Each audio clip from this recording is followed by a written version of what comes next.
run out of things to do. I don't know. I don't even know who's here yet. Let's see. Chat. Hello. Who's here?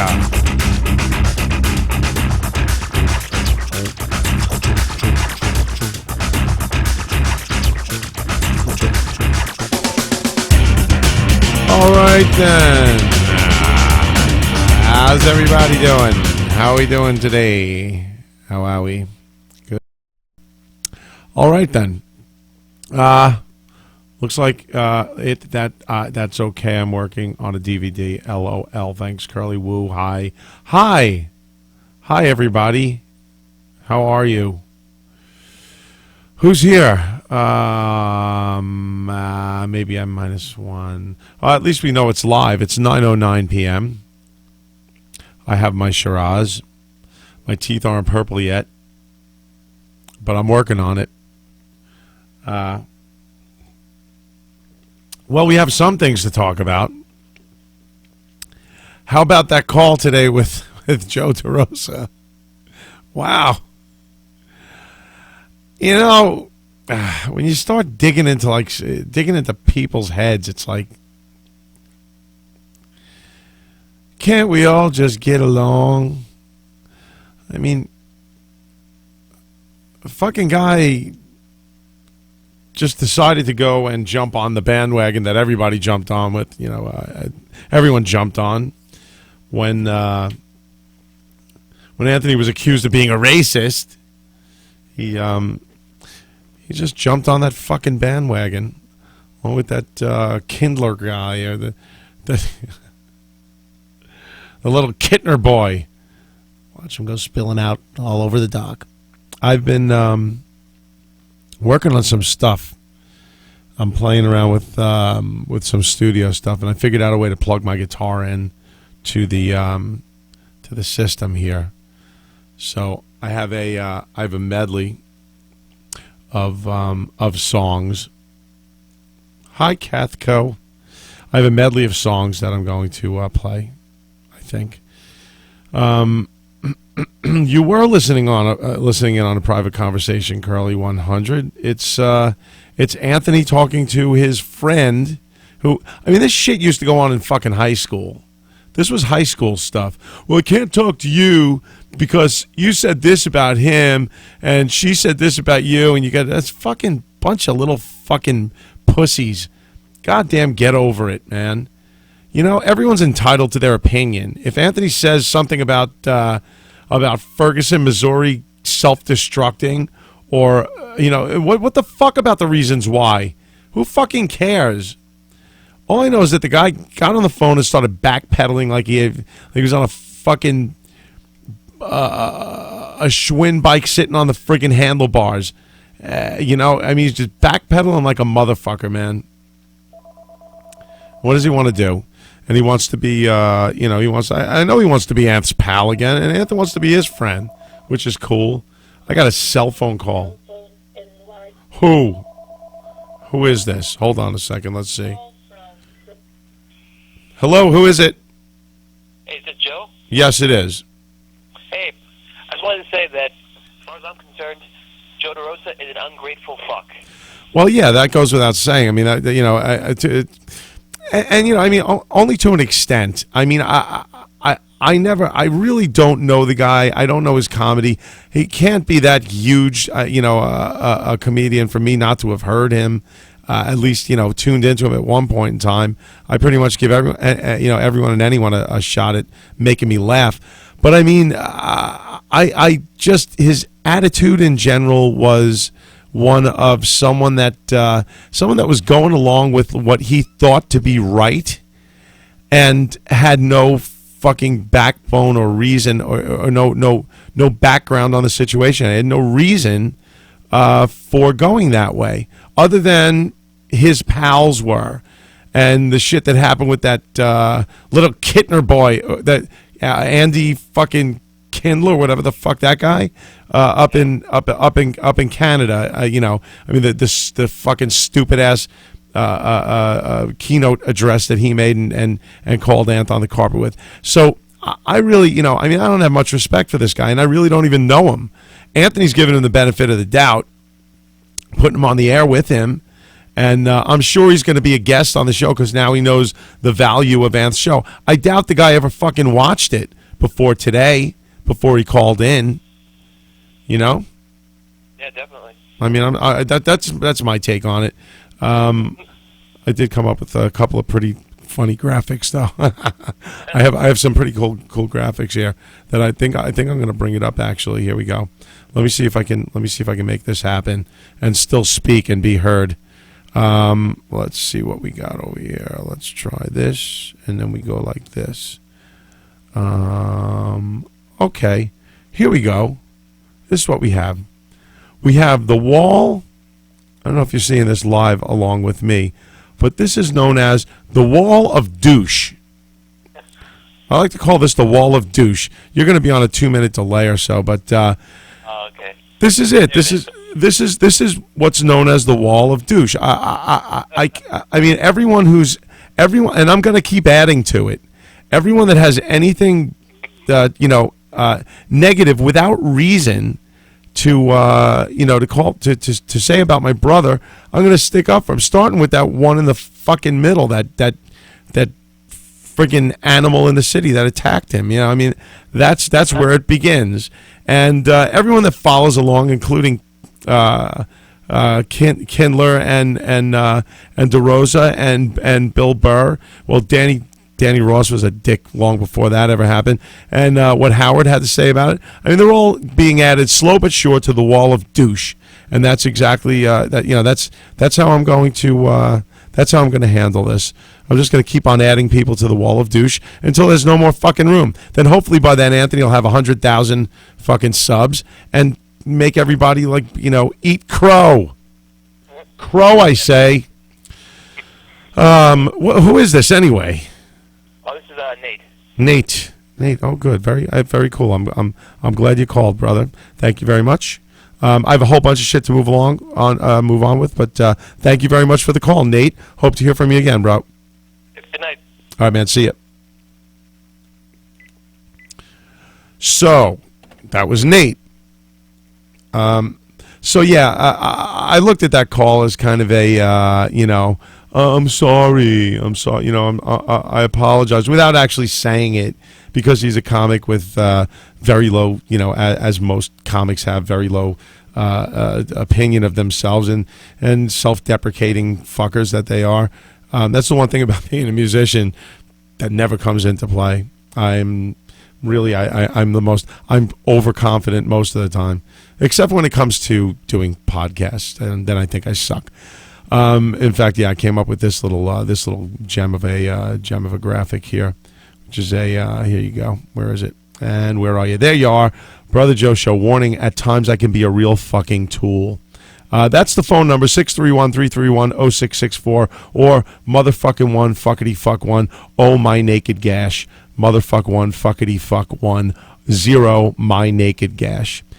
So if you want to call in, I may answer the phone, I may not.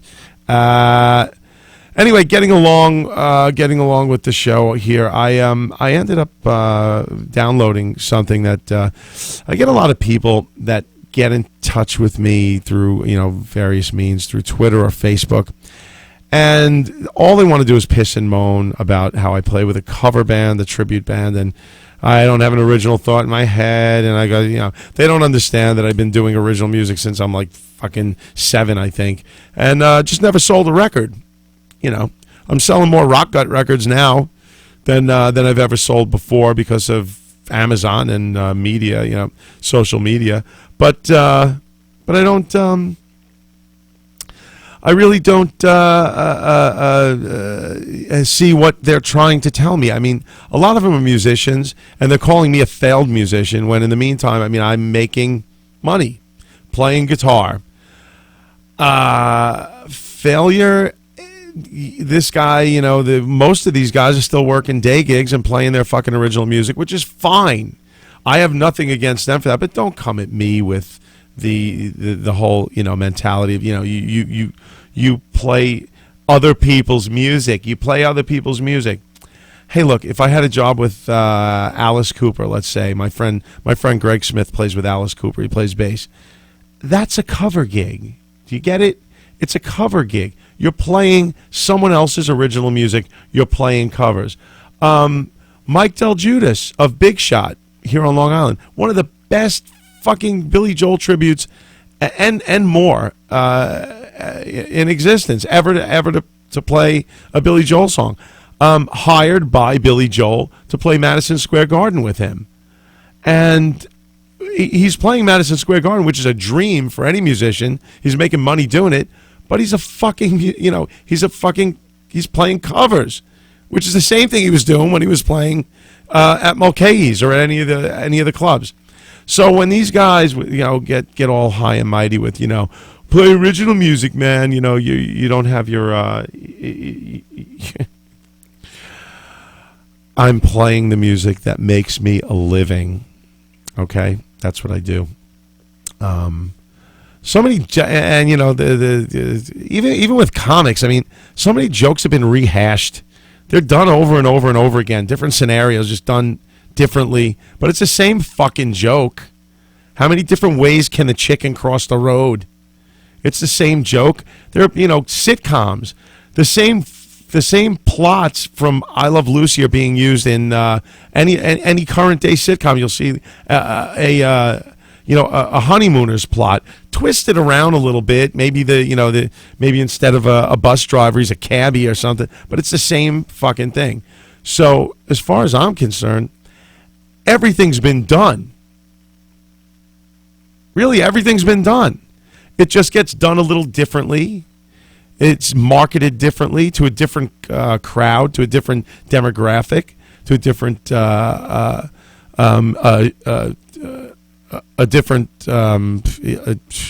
the fuck am I looking for? Females instead of males.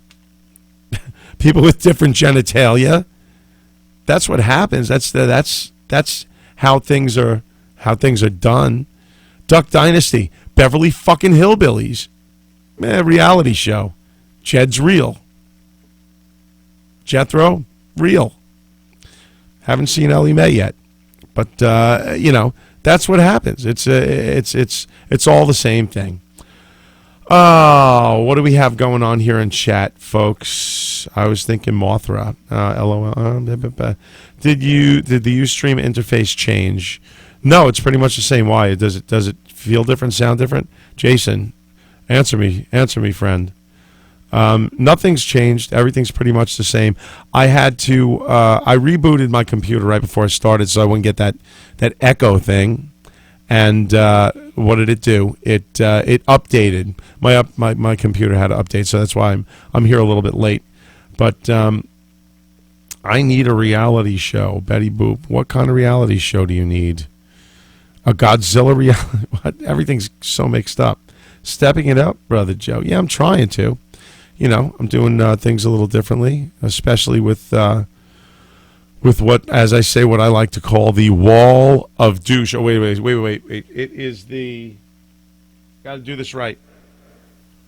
The wall of douche.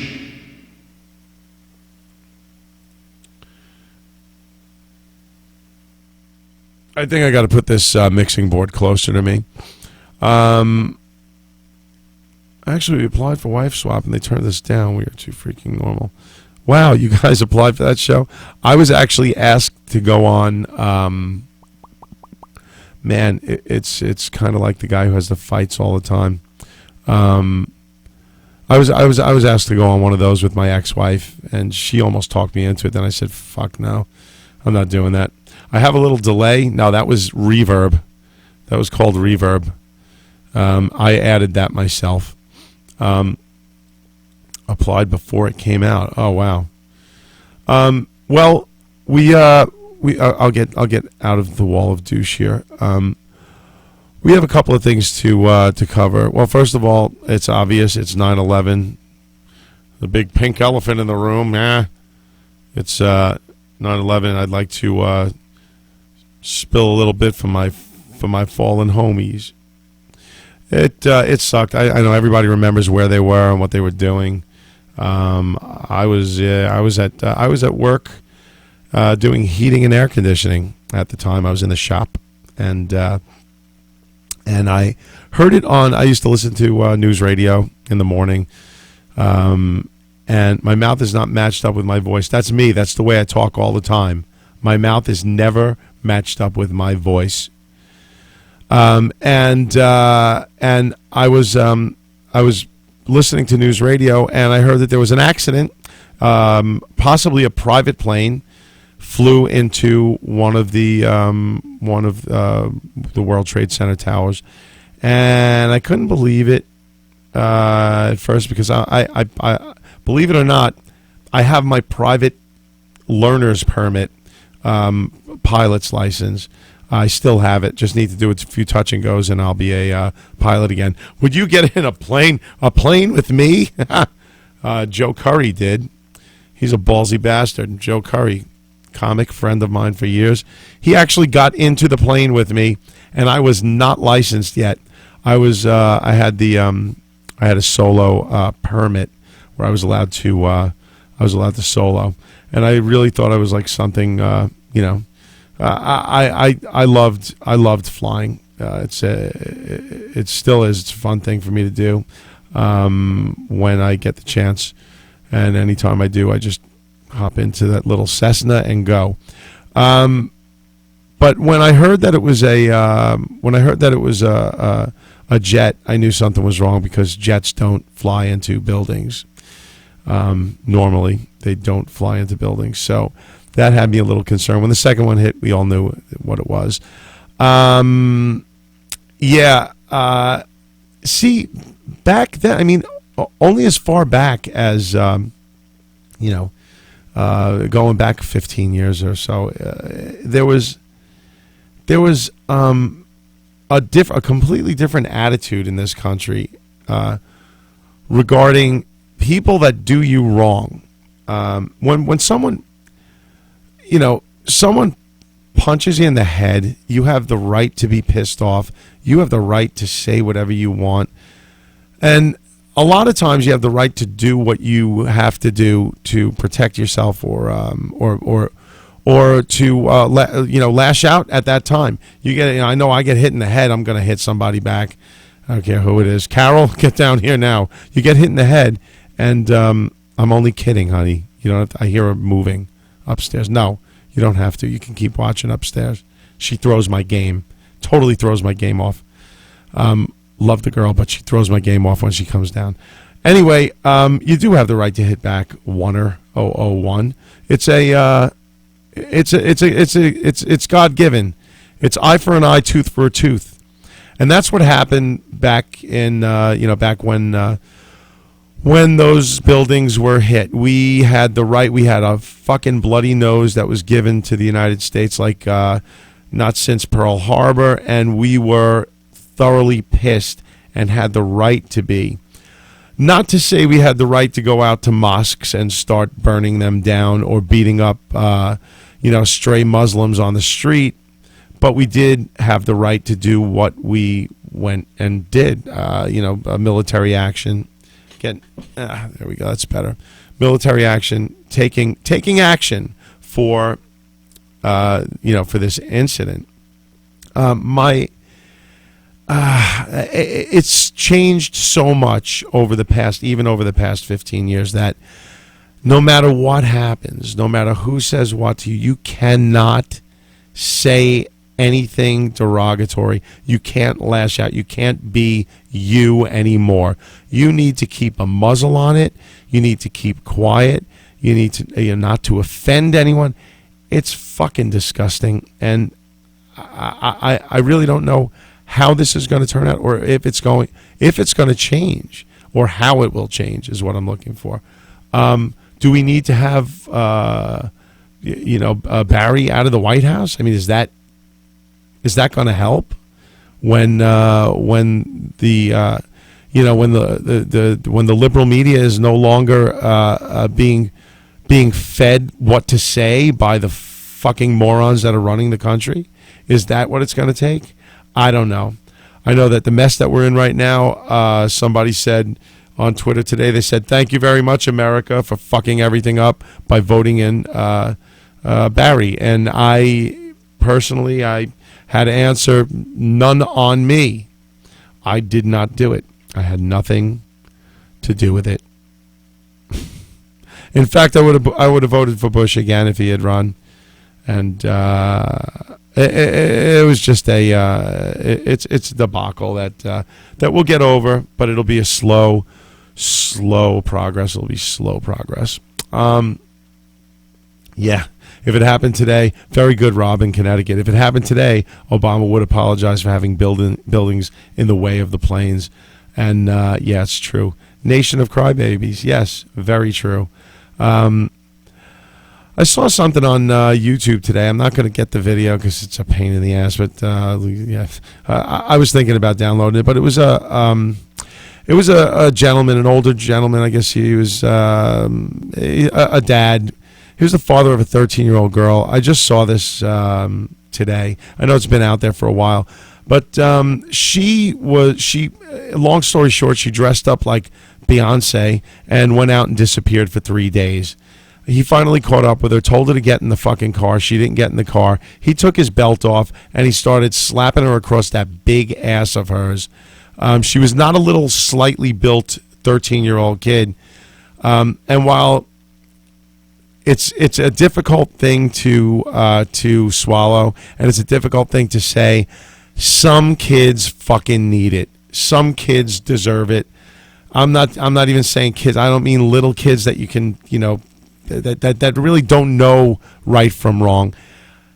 Kids in their teens should be, they're in their formative years. They should know a little bit. I knew when I was 13, 14 years old, if I fucking robbed the store, I was going to go to jail. And my mother said, "I'm not bailing you out. I don't have the money. I don't have the time. You'll sit in the fucking jail cell and rot until you do your time or whatever." So I didn't.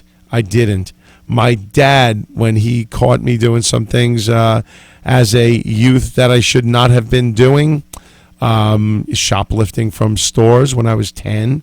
I was grabbing little things off the shelves and stuff, and walking out, hiding them and walking out and getting away with a lot of it. I wasn't a dumb kid, but my father found out about it, kicked my fucking ass, made me go back to the store, tell the store owner about it. That doesn't happen today. It doesn't happen today. Getting back to chat, Ustreamer 695934. Joe, are you upset that DeRosa insulted Bobo on Rogan's podcast? I've insulted Bobo so many times. I really don't. I don't feel one way or another about it. Bobo's a good egg. He's a fucking malformed egg, but a good one anyway. Let me tell you about the kids and all about me. Kids at Disneyland. Oh Lord, don't get me started. Yeah, there's a fine line. I mean, there is. Obviously, there's such a thing as abuse. I mean, that's a totally different animal. But I used to get whacked across the fucking head every once in a while. If I did something really bad, really wrong, I would get hit. In fact, I'd get hit when I wasn't doing that much wrong. It was kind of like a safety. He was playing it safe, making sure I got my ass kicked, so I knew for later that if I even did that wrong, that's what I was going to feel. That was the dad. That was the way Pop worked things. Son of a bitch. Jesus Christ. That's how he worked things. And Anthony knows too. We'll get into that one day on his show. I'm sure we'll end up going on. Speaking of which, I spoke with our good friend Adam Ferrara last night. I missed that fucking guy. I haven't seen him in so long. He'll be coming into town. He's going to be doing some shows with Joe Curry. I'm not sure of the date. If Joe Curry can get me the date, that'd be great. But I was talking to him, and he will be on the show with Anthony, me, Joe. He wants to do an old home week show, so that'll be a lot of fun. We'll get to talk about the old days and stuff. I guess the next thing to get on to would be what I was going to. Well, I was kind of on the tribute band thing. I just got a call from the New York Observer today. A young lady by the name of it started with a B. McGurran. She just followed me. She just started following me. Nice girl too. Man, I suck with names. I need my phone. That's the only way I'll find it. Anyway, she called and interviewed regarding the U2 tribute band, and I was on the phone with her for a good half hour. She was interviewing a bunch of different bands because they're doing a big tribute, tribute series where they're going to have it in the paper running for a couple of weeks. And she was asking me a lot about the original band versus tribute issue. It's a huge one. A lot of guys in original bands claim that we're taking all the business and but it's so not true. The bars that hire us don't hire bands that write songs and come out to play. And honestly, I mean, I've heard good original bands. There's one in the city that's coming up big time, and they are the Jukebox. They're called Retro Jukebox. What the fuck? I have no thought. You know what? I haven't drank nearly enough yet.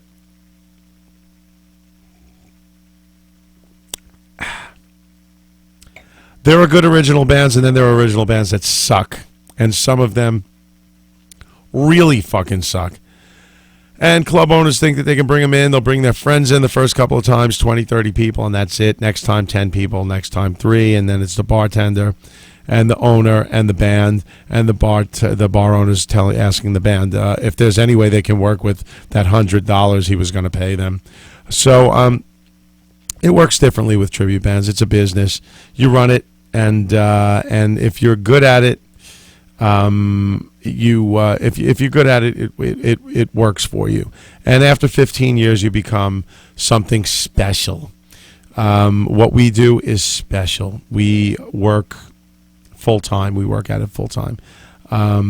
What do we have here? What wine am I drinking? I believe it's a Shiraz. I know it's dark, very deep, rich, earthy.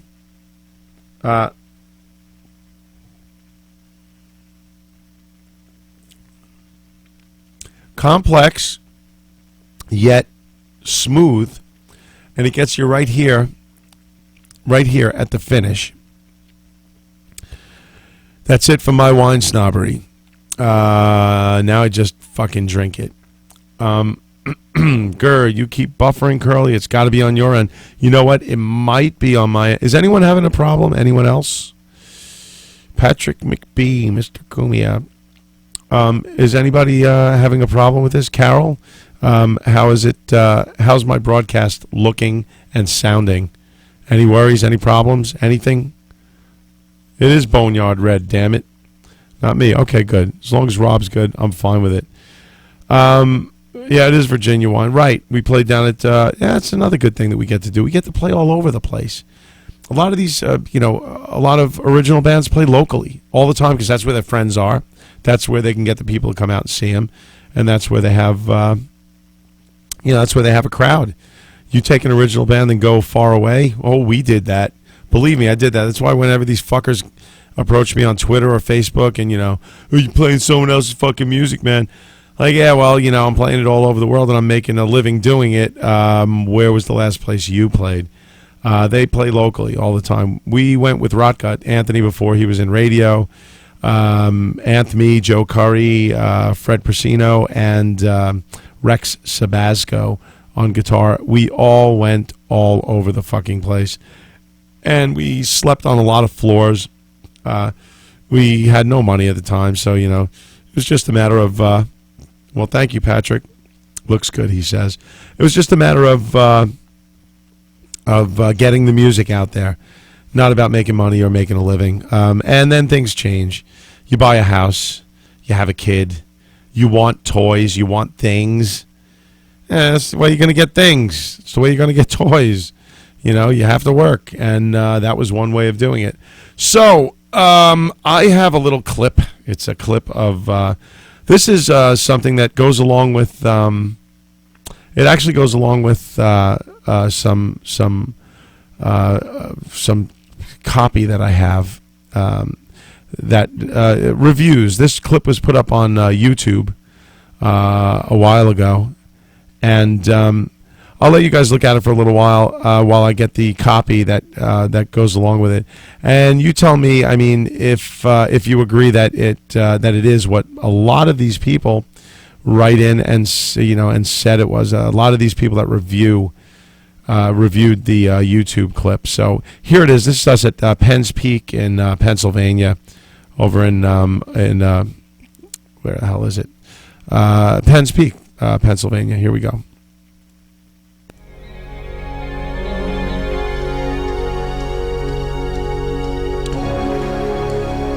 By the way, this song is Where the Streets Have No Name by U2. It's us.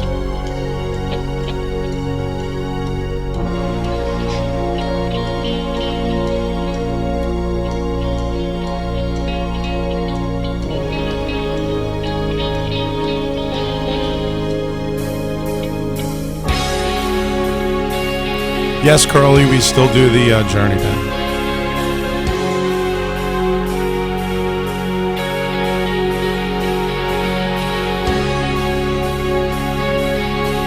If anybody looks really close, that's Mikey Background in the background behind the drums.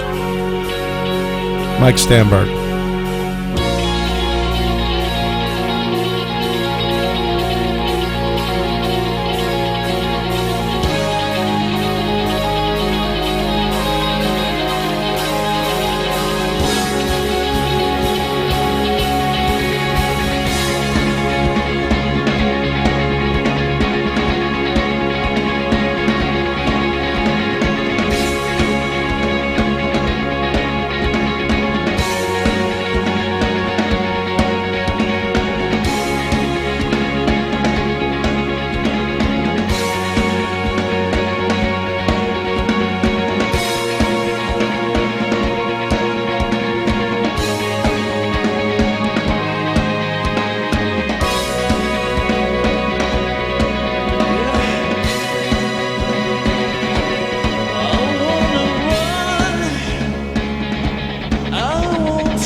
Well, there you go.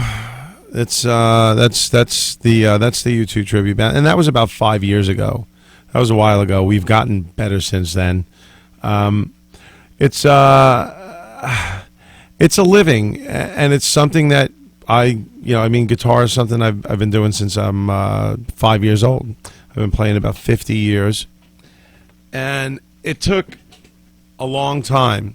It took me a long time to figure out how to monetize playing guitar, and that's really what it comes down to when you want to make money doing what you love. It takes a while, unless you're in the business of printing money. It takes a while to make it happen. So tell me, can you guys hear this?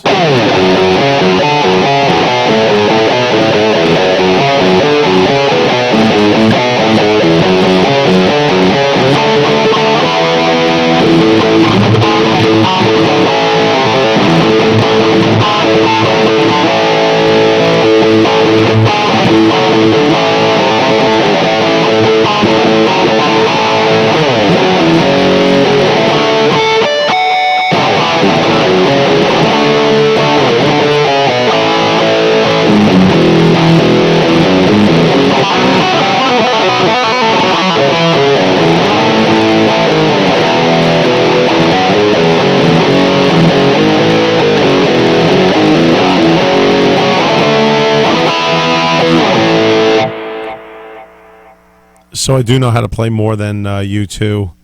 For any of the folks that think, oh, it looks like I'm faking it because my fingers are not matching up with the music. That's okay. Here we go. We're gonna play every recognizable lick I can remember right now. Here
this is a one trick pony, Marky 316. Sound on that.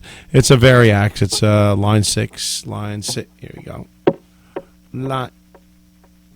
Line 6 Variax, and it's going direct. I'm right into the board. That's where it goes.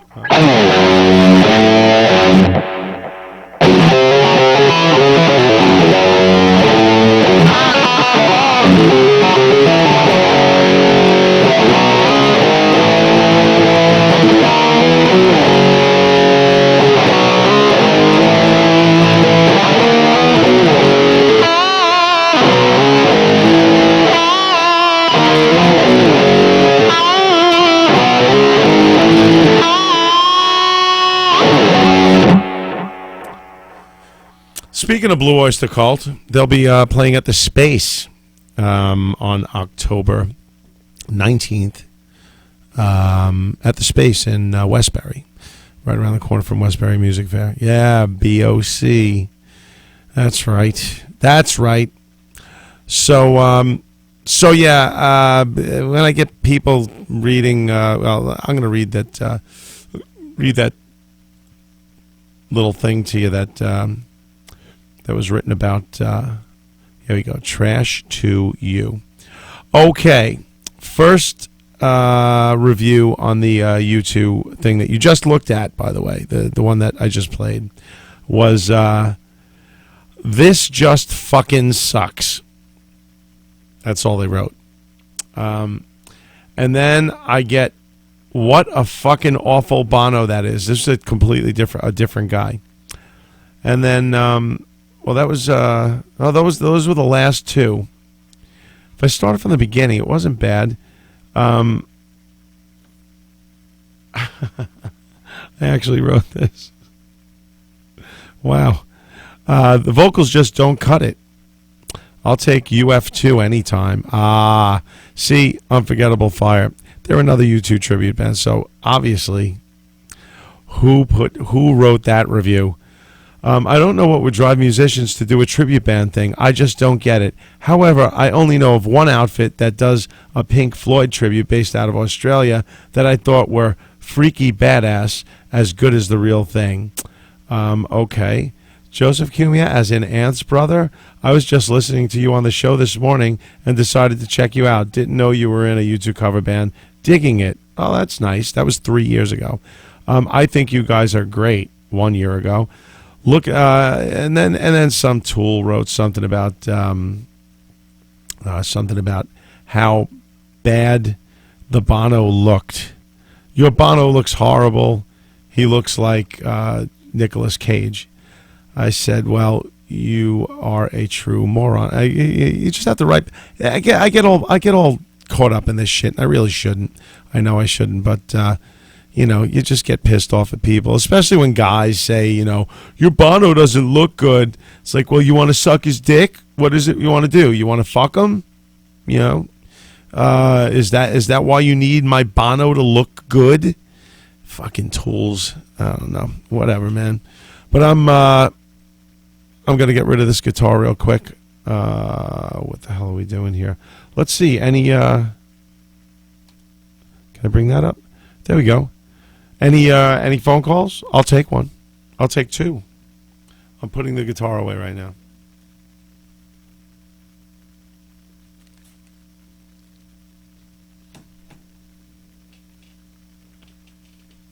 Oh, the phones are lighting up.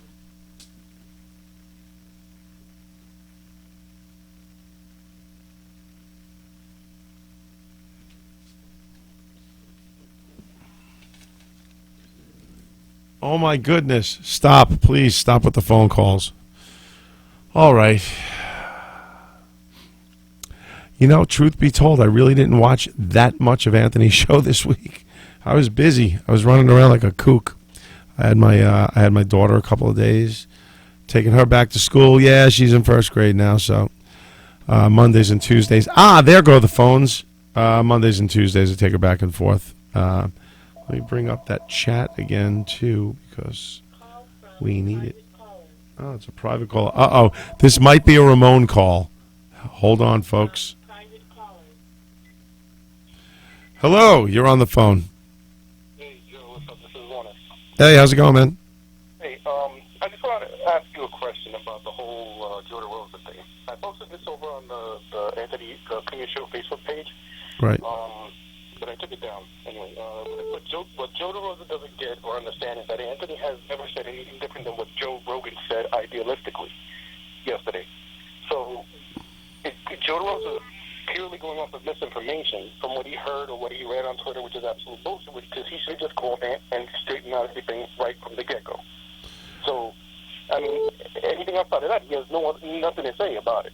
No. Yeah. Well, I mean, yeah. From what he said on Rogan's show, I mean, from what I saw of it, he was being a lot more ballsy on that show than and a lot more douchey than he was with Anth today.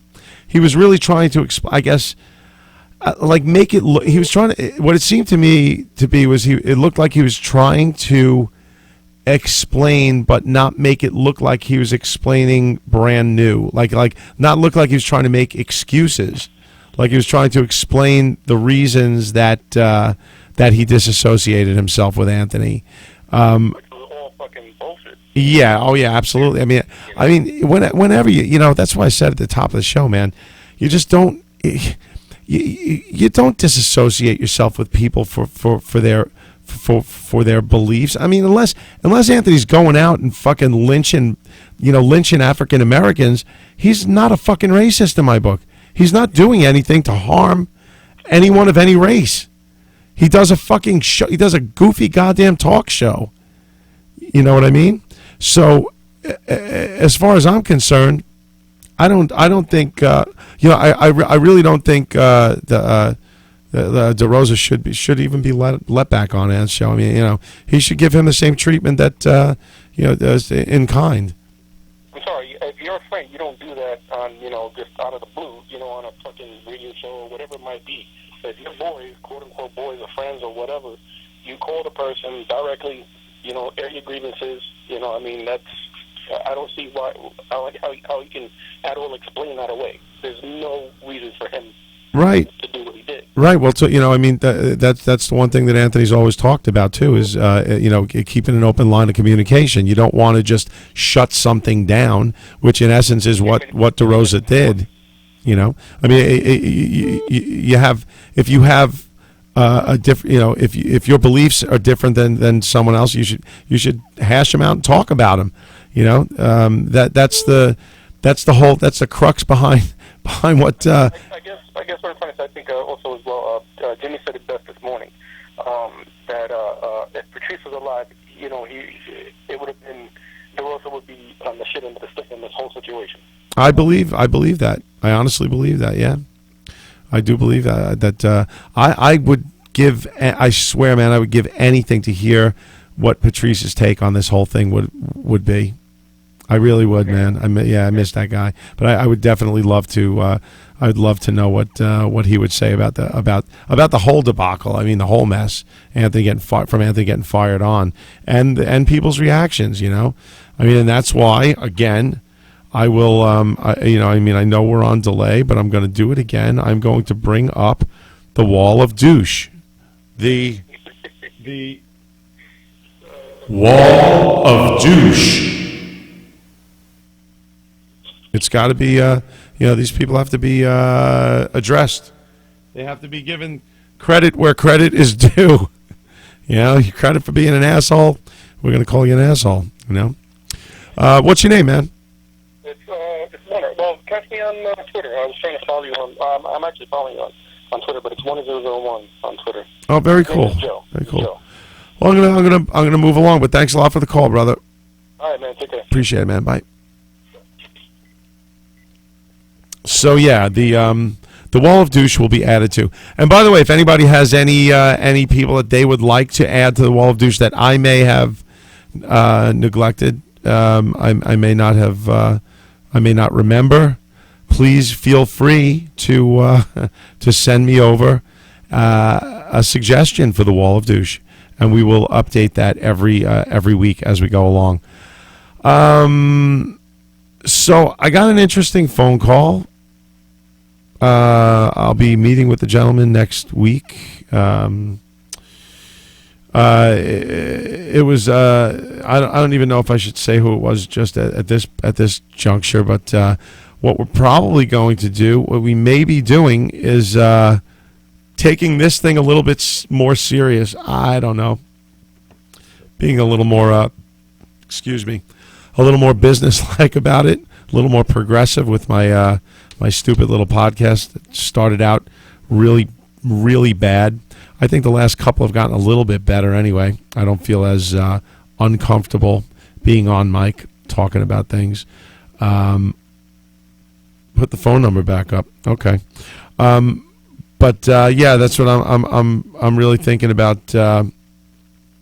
Really thinking about doing something with a couple of guys that might be able to help out and make this thing a little different. Make it. I would probably move the location. I think there's a better backdrop here somewhere. Here, wait a second. Let me see.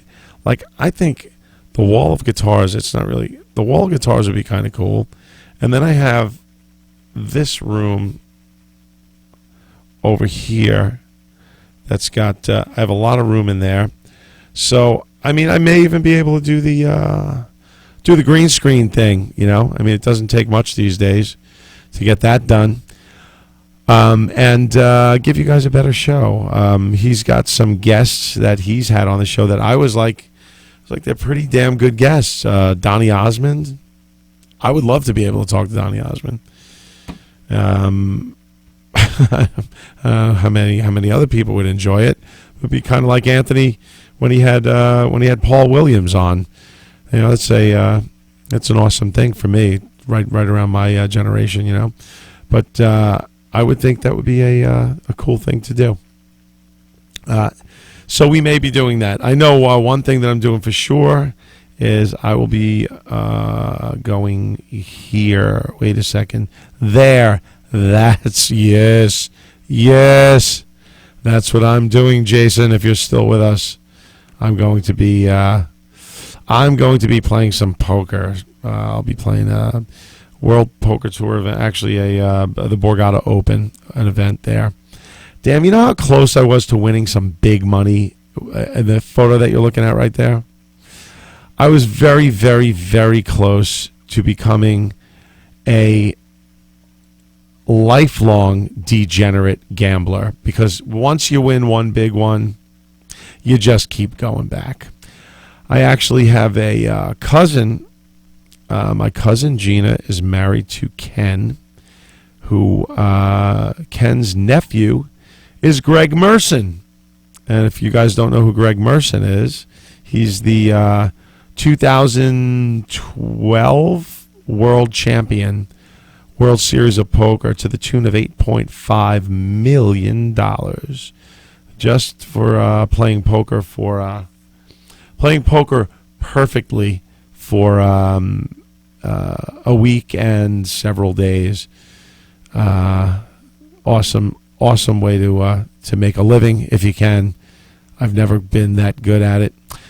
Every time I walk into Anthony's backyard and I see that that blackjack money got for him, I was like, holy shit, man. I mean, honestly, it's like he can play that way because he does fairly well at his day job. But every time I see his backyard, man, it's like, holy shit.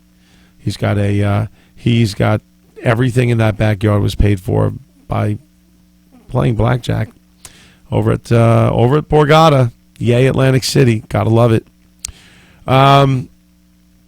So anyway, I'm coming in on an hour here, and I think any longer than that, unless I do like massive show prep, which I haven't done, any longer than that, and I start stumbling over my words and getting very boring. So what I think we're going to do is get moving. I think phone call. See, that'll keep me going for a while. Hold on a second. It's Dave. See, I have a call screener. At least I know it's Dave.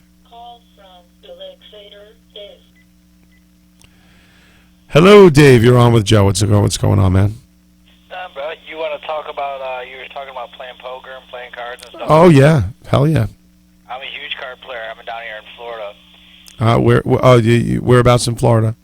I'm in Tampa, Florida, so I got card rooms all around me. Nice. I have not been to the Hard Rock over there yet. Well, there's a couple of them. We got Hard Rock in Tampa, and then we got one in Hollywood. But the WPT comes around here all the time. We have a bunch of lights. It gets pretty crazy out here. I mean, poker is running fluent. That's awesome. That's awesome. Yeah, we have nothing out here on Long Island. They were looking at possibly building an Indian casino out out east around Shinnecock, and they just never they'll never get the permits for it because it would create way too much traffic running in and out of a very narrow island up here.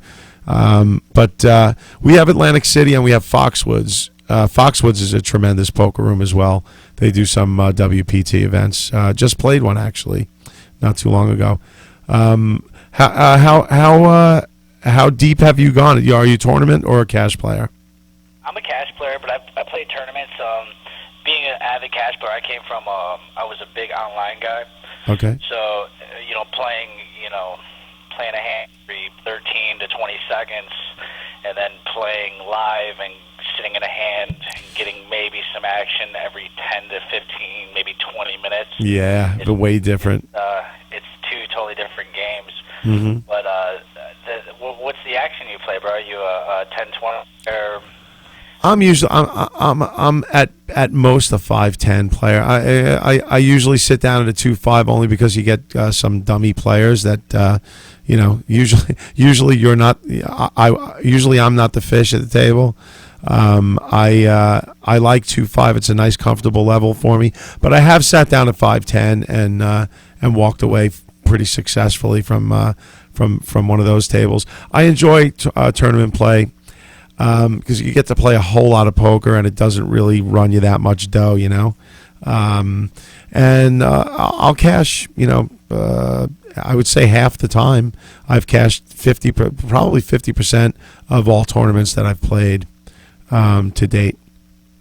That's awesome, bro. And then what you were talking about with your brother, you said you looked at his backyard and said, "Oh, good, you know what blackjack can do." But the thing with poker is too, man. The swings are crazy, bro. You know, I mean, you could go on a 2-month run that is just great, but if you don't, Oh yeah, now believe me, I know all about. downhill extremely quickly. I know all about it, man. Yeah, busting out is no fun either. I mean, it's a. Anthony with blackjack, he's able to do it, you know. I mean, and being able to withstand the swings like that is everything. As he says in life, the same as blackjack, the longer you keep your ass in the seat, the more of the more of a chance there is that you're going to come back. That's the one thing that he equated his blackjack playing to Dice's to Dice's career. You know, he kept his ass in the seat long enough, and he came back. And now he's got a movie going on with Scorsese. So it's a matter of really of keeping yourself at it that long. That's why, I mean, a lot of the pros, I mean, with backing and stuff, a lot of them you'll see a lot of them at the final table more often than not. You know, I mean, they've been doing it for so long, and they have the backing, and they play so often that the chances of them, hitting the money, or at least getting past the bubble, making some money, are much better than the casual player that gets to go up and play every month or so. There's a truth behind that, but there's a swing side of that too. And that's when you go play the WPT or you play the WSOP, you're in so many events. I mean, you're backdooring into, 2 events when you're still in one. I mean, that's a grind. You play the World Series of Poker. I mean, you're talking weeks and days. You're 14, 15, 16-hour days, and there's cash games, prop bets. I mean, you gotta have the cash to get there and get the right way. And if you're not committed, then it just falls apart. Well, I just want to tell you this, Joe, man. I love you, man. I love you, brother. And thanks a lot, man. I'm really happy, man. I'm looking forward to seeing what you do in the future.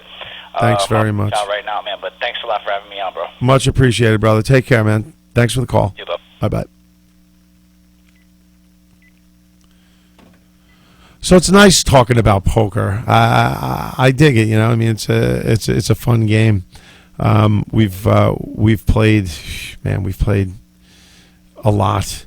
Back in the day, Anthony and I used to host poker games at our house. We were in high school at the time, and Joe Curry. It's probably a story we should save for Adam and Joe, but I'll tell you briefly. We were kids, and we used to take a couple of bucks and sit down and play like nickel and dime. And we played at the kitchen table, and Anthony and I would always, we would all have our regular seats. And it took it took months before Dave Simoleski, Joe Curry, and Frank Bush, who sat on the other side of the table, realized that they had their back to a giant mirror. They found that out. They found that out years and years later. So I think we took them out to sushi or something to make up for all the. They thought we were the best card players in the world. We could see right through their cards. Yeah, we could. That was one of many just shitty things that we used to do. There were epic games of AC Deucey, if you guys know what that game is. That's an evil fucking game. Basically, for those of you who don't know what AC Deucey is, Ace is technically the I guess it would be the high card. Deuce would be the low card, and what you would do is you would bet into a pot that you were going to get the in-between card with the 2 cards that you dealt. In other words, 2 cards come. It's your hand. 2 cards come off the top. It's a 7 and a jack. So if you get an 8, 9, 10. You're good. If you get a 7 or a jack, you pay double the pot. You can call out whatever bet you want to make. If you get like an ace deuce, you yell pot, because what's the chances of getting an ace or a deuce?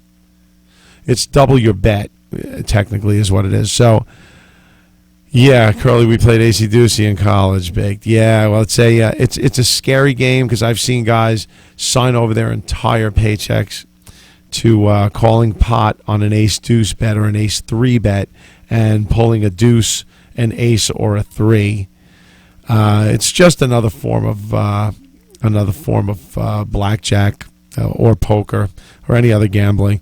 I love I really love gambling. I enjoy it, and I wish I were better at it. But it's fun, especially going away with the guys. I mean, Mother Shucker and Fred from Brooklyn. Fred from Brooklyn had a nice little run in with Joe. That was fun to watch and to partake in. I actually participated in it as well.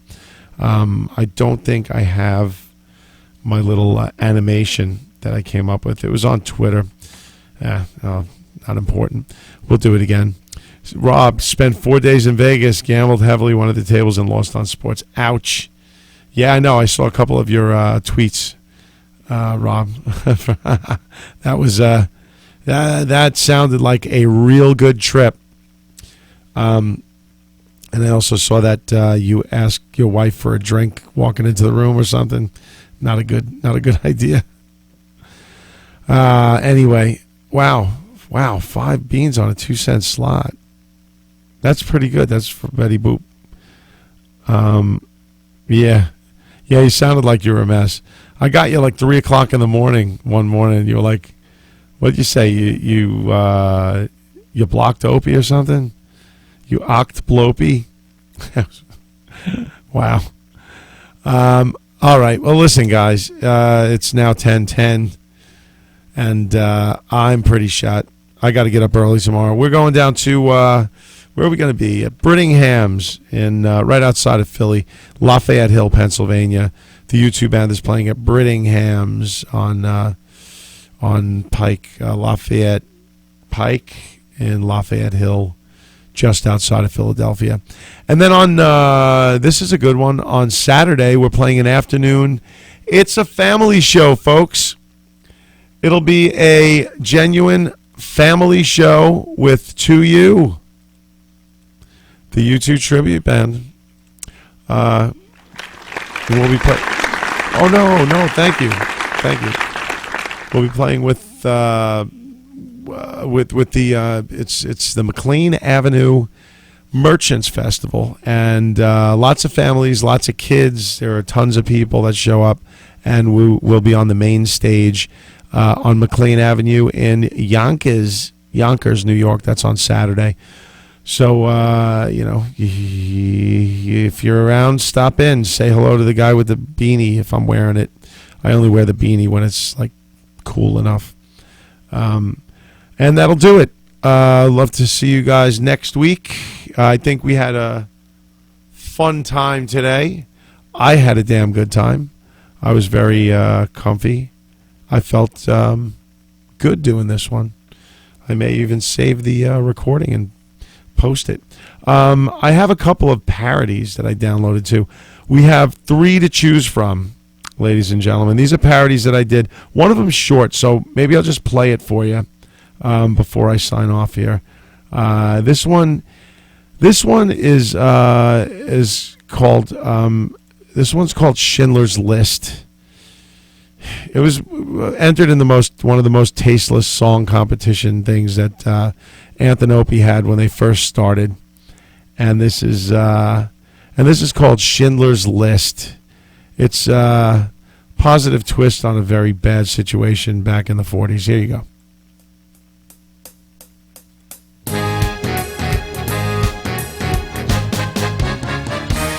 Well, it's 1944, the Reichstag's pissed. Poland's invaded by the Nazi blitz, and although you're a Jew, yeah, you won't get this. They got your name on Schindler's List. Granny's gone, and so's your sis. But wait, no reason to cut your wrist. Yeah, you're gonna live now, you get the gist. Got your name on Schindler's List. You might have been sent to Auschwitz. That place is such a gas. And you could have caught a bullet in the Krakow ghetto, but Schindler, he saved your ass. Now you got a job with 1,000 other Jews. You're eating that matzah and gefilte too. You thought you were dead, oh, but what a twist. They found your name on Schindler's List.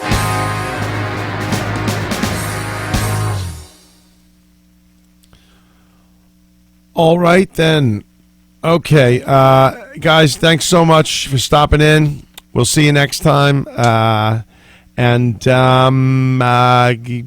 Be safe, have fun, and we'll see you. We'll see you next week. You see, I'm taking time here because I want to. There we go. This ought to work. All right, take care, guys. We'll see you next week. Thanks.